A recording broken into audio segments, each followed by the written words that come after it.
की विश्वता गंगा मैया की गौ माता की गायत्री माता की सनातन धर्म की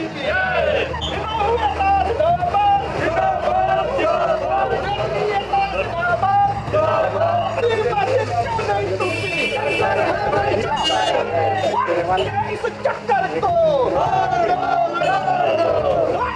झांसी की रानी जागी थी, झांसी की रानी जागी थी, झांसी की रानी जागी थी, झांसी की रानी मर गई मिट गई हार न मानी, मर गई मिट गई हार न मानी।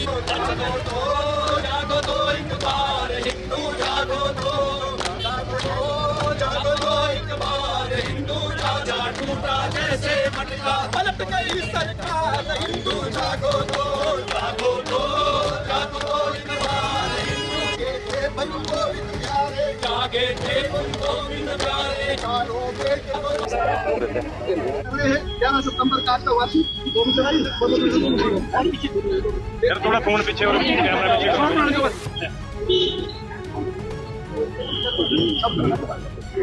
कोई बात नहीं।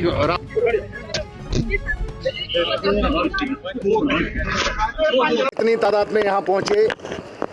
आज 11 तारीख 11 बजे 1 वर्ष पूर्ण हुआ जब सनातन विरोधी सरकार ने हिमाचल प्रदेश के निर्दोष सनातनियों पर लाठियां भांजी, उन्हें लहूलुहान किया, अस्पताल पहुंचाया।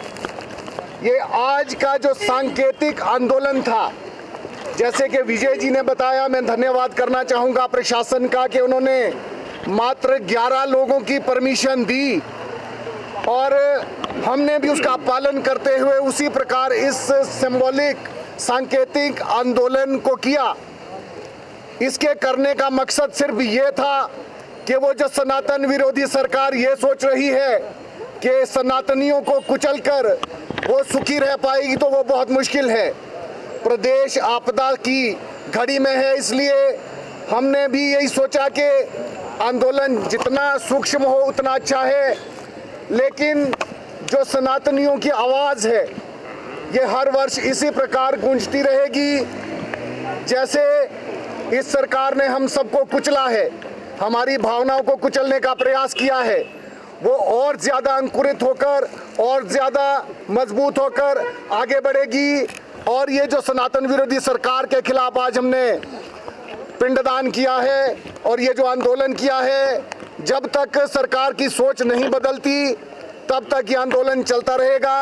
और जिस प्रकार आज भी सरकार बांग्लादेशियों को, रोहिंग्या को और बाहर से जो यहाँ प्रवासी आए हुए हैं उन्हें तवज्जो देने के लिए अनेक प्रकार के कानून बना रही है और हमारे लोगों को कुचलने का प्रयास कर रही है, उसे हमारा समाज बिल्कुल बर्दाश्त नहीं करेगा और ये आंदोलन इसी प्रकार चलता रहेगा। बहुत बहुत धन्यवाद। बुजुर्गों को सरकार द्वारा कुचले हुए, परंतु इससे बड़े दुख की बात यह है कि आज वो सनातन विरोधी सरकारें उन लोगों को संरक्षण दे रही है जिनके विरुद्ध वो लड़ाई हम लड़ रहे थे।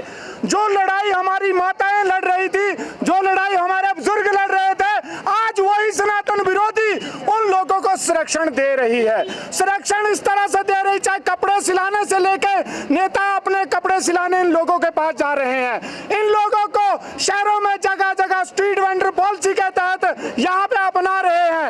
इन लोगों को यदि हम लोग बाहर निकालने की बात करते हैं तो हमारे तमाम सनातनी लोगों के ऊपर FIR कर रहे हैं। कितने दुर्भाग्य की बात है कि हम लोग सनातन की बात करते हैं, हम लोग हिमाचल को देवी देवताओं की बात करते हैं, परंतु सरकार की मानसिकता हिंदू विरोधी बनी है।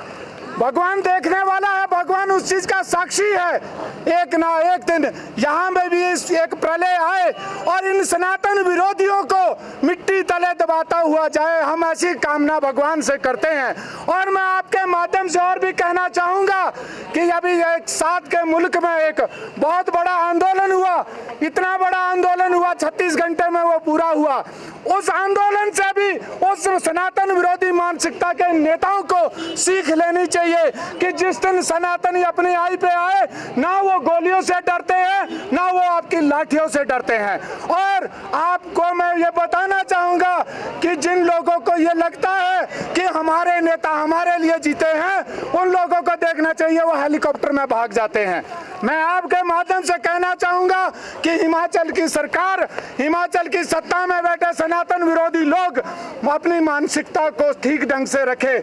हमारे देश में, हमारे हिमाचल में हमारा मुसलमानों से बैर नहीं है, परंतु जिस प्रकार से इन्होंने हिमाचल में लोगों को, बाहरी लोगों को प्रवेश करने का एक जरिया बना रखा है, वो हमारे लिए दुर्भाग्यपूर्ण है। हमारी माताओं, हमारी बहनों, हमारे बच्चों के भविष्य में प्रश्न चिन्ह है।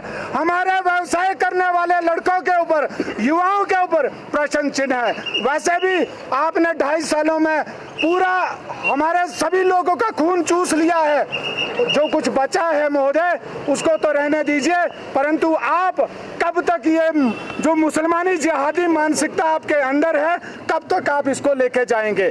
मेरा आपसे अनुरोध है कि आप इस मानसिकता को छोड़ के जो हिमाचली प्रथम है उसकी बात करें। मैं आपके माध्यम से एक बात और कहना चाहूंगा, हिमाचल किसी के बाप का नहीं, हिमाचल हिमाचलियों का है। अगर हिमाचलियों में व्यवसाय भी करना है तो हिमाचल का वो व्यक्ति जो बोनाफाइड हिमाचली है उसकी प्राथमिकता रहेगी। बाहर से आए हुए लोगों की प्राथमिकता यहाँ पे नहीं रखी जाएगी।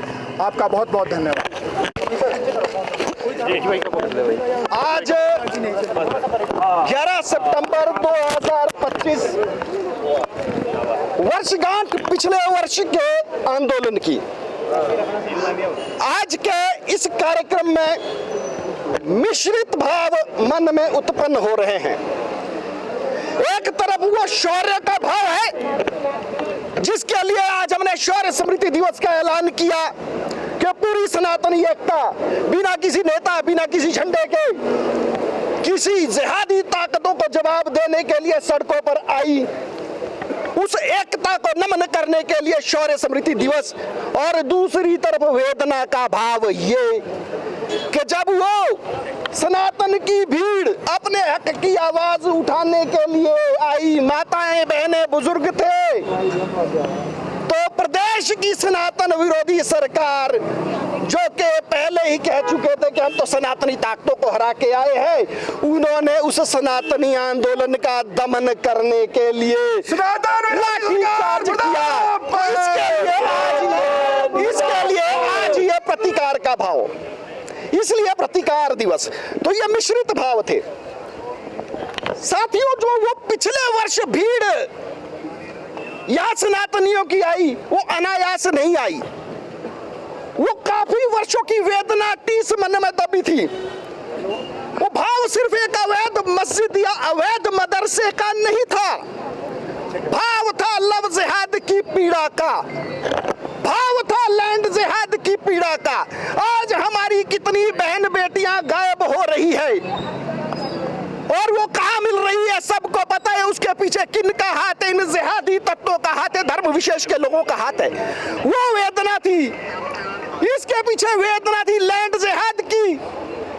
पूरी जमीनों का अतिक्रमण करके मज़ारे मस्जिदें बनाते जा रहे हैं। तीसरी वेदना थी डेमोग्राफिक चेंज की। जो जगह जगह 100 रुपए का काम नहीं, 1 लाख रुपए की दुकान किराए में लेके बैठे हैं। कहां से किराया निकल रहा है? वेदना वो भी थी। और वेदना वो भी थी जो फड़ी वाले यहाँ पर जब गुजरते थे धर्म विशेष के लोग, माताएं बहनें उनसे फलों का भाव पूछती थी तो वो क्या फफ्तियां कसते थे, क्या कमेंट देते थे, वेदना वो भी थी। तो 11 सितंबर 2024 को यहाँ का सनातन समाज जागा, सड़कों पे आया और हम पूरे गर्व के साथ ये बात कहते हैं कि उस संजौली के आंदोलन ने हिमाचल नहीं, शिमला नहीं, पूरे देश की स्थिति बदल दी। कई राज्यों की राजनीतिक व्यवस्थाएं बदल दी। उसके बाद आंदोलन सुन्नी, मंडी, नेरवा, ना जाने देश के किन किन भागों में हुए। तो ये क्या भाव था? क्या संजौली के आंदोलन की देखा देखी आंदोलन हुए? नहीं, यह पूरे देश में यह पीड़ा का भाव था कि इन जिहादी लोगों ने जो जिहाद की मानसिकता फैला के रखी है। इससे आदमी त्रस्त था तो वो सनातन समाज सड़कों पर आया, अपना रोष प्रकट किया। आज भी स्थितियां नहीं बदली मित्रों, आज भी स्थितियां नहीं बदली। हमने यह कार्यक्रम किया, मैं धन्यवाद देता हूं जिला प्रशासन का। हमने जिला प्रशासन को कहा कि हमें आप कार्यक्रम करने की अनुमति दीजिए, तो प्रशासन ने कहा कि हिमाचल प्रदेश में डिजास्टर मैनेजमेंट एक्ट लागू है, एक व्यक्ति का प्रदर्शन करना भी अवैध है। पर मैं धन्यवाद देता हूं प्रशासन को, आज उन्होंने हमें यहाँ पे 11 लोगों को लेकर आंदोलन करने की अनुमति दी, जिसलिए हम प्रशासन का धन्यवाद करते हैं। संख्या भय शायद आपको डरा रहा था कि पिछले साल की भांति सनातन समाज वर्षगांठ पे सड़कों पर न उतर जाए, तो आपने 11 का राइडर लगा दिया।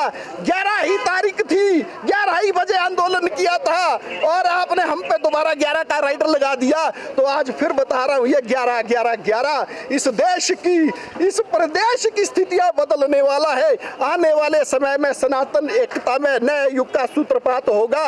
यह आंदोलन थमने वाला नहीं है। फिर जो आज पिंडदान किया, इस पिंडदान का भाव क्या था? हमने अर्धपिंड दिए हैं 2।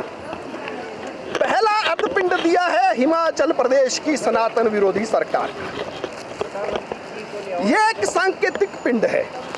अर्धपिंड देने का भाव यह है कि जहां हम खड़े हैं यह शमशान घाट का भी अर्ध मार्ग है और हिमाचल प्रदेश के सरकार का भी आधा कार्यकाल पूरा हो गया।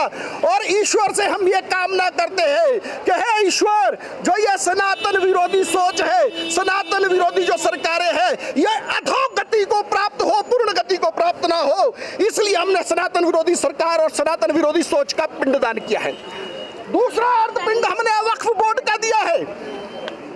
वक्फ बोर्ड का इसलिए दिया कि माननीय नगर निगम न्यायालय ने संजाली की मस्जिद को पूर्ण रूप से गिराने का आदेश दे दिया, परंतु वक्फ बोर्ड जिसका कोई लीगल राइट ही नहीं था उस केस में अपीयर होने का टिप्पणी भी की माननीय न्यायालय ने, उन्होंने जबरदस्ती इस मामले को सब जुडाइज कर दिया।